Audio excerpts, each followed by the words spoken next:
Next, Euler Lagrange equation with higher order derivative involving one independent variable and one dependent variable.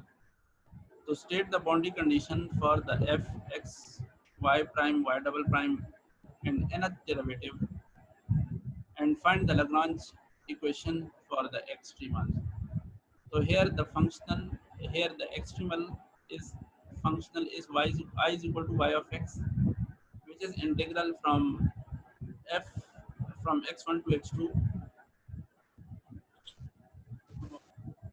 f x y1 y y prime y double prime and y n into dx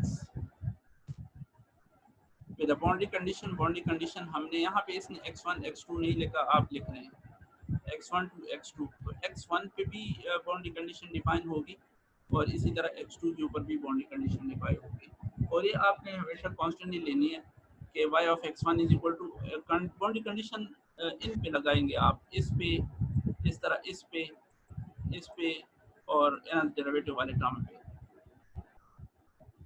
तो y of x is equal to y prime of x1, y of x1 is equal to y prime of x1 is equal to y double prime of x2, x1 is equal to y n minus 1 x1, और nth derivative पे इस वजह से नहीं लगाई कि इसकी ज़रूरत हमें नहीं पड़ती, या लगानी है तो बेशक लगा लें, लेकिन उसकी ज़रूरत पड़ती नहीं है, इस वजह से नहीं ली, इज इक्वल टू कांस्टेंट। इसी तरह y of x2 is equal to y of x2 prime is equal to y of x2 double prime is equal to y of n minus 1 x2 is equal to constant। अब हमने बिल्कुल by the same procedure जिस तरह पिछले question को किया था इसको भी करना है। तो take a change delta I, take a change, this is the shorthand procedure, take a change delta I of the given functional.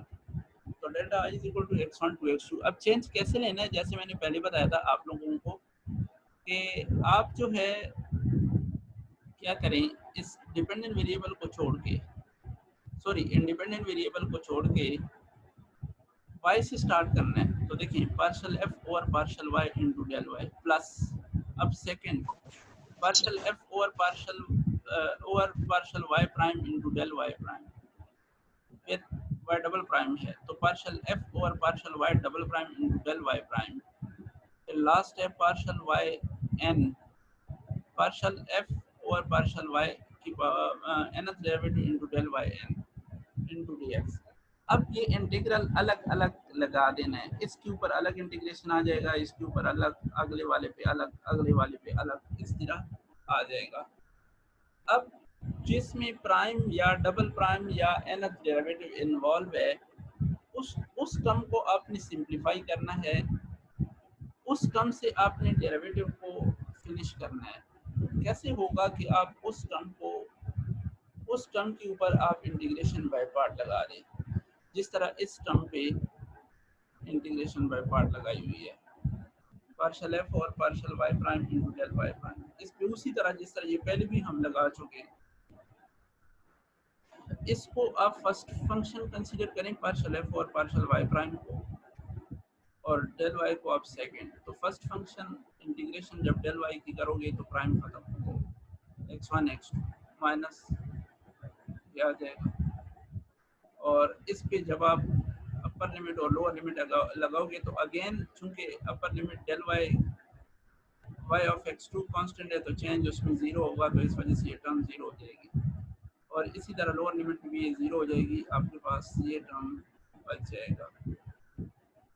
ठीक है, इसी तरह फिर आप जो ये इंटीग्रेशन थर्ड टर्म पे लगी होगी जिसमें y डबल प्राइम होगा, ये वाली टर्म, इसको आप सिंप्लीफाई करें, इस पे उसी तरह इंटीग्रेशन बाय पार्ट लगाएं, और यहाँ से आपके पास वो वैल्यू आ जाएगी।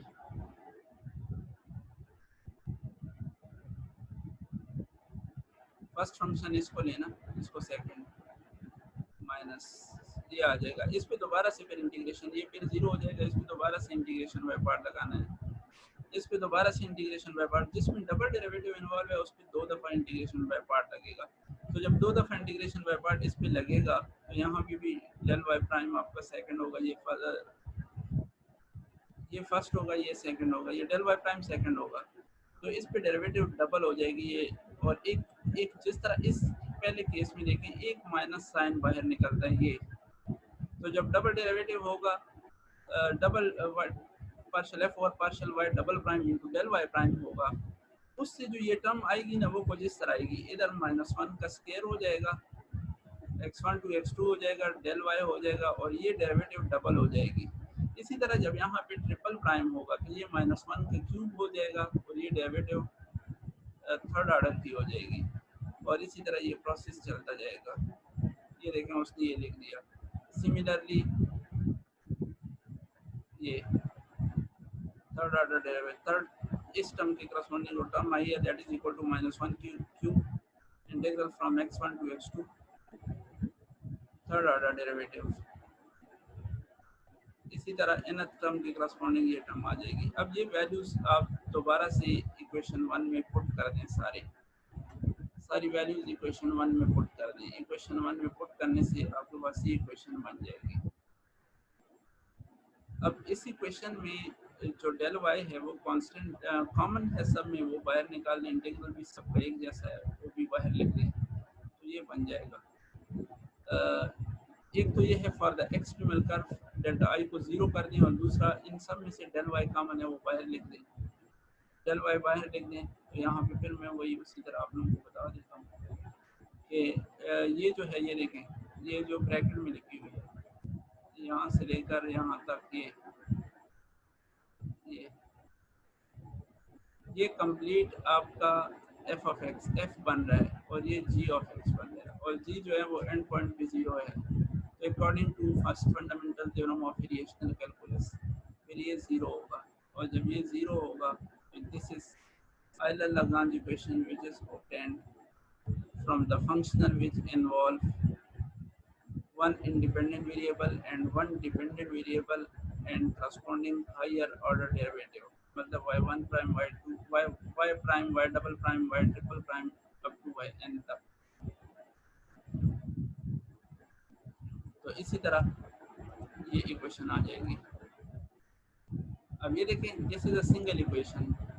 जब आपके पास एक इंडिपेंडेंट वेरिएबल था and more than dependent variable थे, तो पिछले आर्टिकल की बात कर रहा हूँ, तो उस केस में आपके पास सिस्टम ऑफ Euler-Lagrange इक्वेशन आया था। लेकिन when we have one dependent variable and one independent variable लेकिन डेरिवेटिव ज़्यादा है, तो फिर वो टर्म ऐड होती जाएगी। देखें, ये पहली इक्वेशन आपने जो है जब पहली इक्वेशन डिराइव की थी उसमें ये था कि एफ एक्स वाई और वाई प्राइम था, ये था। जब इसको एक्सट्रीमाइट किया था ना, तो आपके पास Euler-Lagrange इक्वेशन यहाँ तक आया था, पार्शियल एफ और partial Y minus D by D X partial F और partial Y prime is equal to 0, यहाँ तक आया था। लेकिन जब आप एक और डेरिवेटिव बढ़ा दोगे, वाई डबल प्राइम तक ले जाओगे, तो फिर ये इक्वेशन में एक टर्म और ऐड हो जाएगा, इक्वेशन यहाँ तक बनेगी। वो बनेगा पार्शियल एफ और partial Y minus D by D X partial F और पार्शियल वाई प्राइम, फिर प्लस एक में माइनस आएगा, दूसरे में प्लस आएगा, क्योंकि -1 की पावर चेंज हो रही है, इज इक्वल टू 0। जब आप थर्ड ऑर्डर तक ले लोगे, तो ये इसमें इस इक्वेशन में एक टर्म का इजाफा हो जाएगा, एक और। फिर इसी तरह जब nth ऑर्डर तक लोगे, तो फिर एग्जैक्टली ये वाली इक्वेशन बन जाएगी। This is Euler-Lagrange equation corresponding to the functional f x y y prime y double prime up to yn derivative तक, यहाँ तक ये corresponding to this Euler-Lagrange equation. I hope so कि समझ आ गई होगी। अगर नहीं आई तो क्वेश्चन पूछ सकते हैं।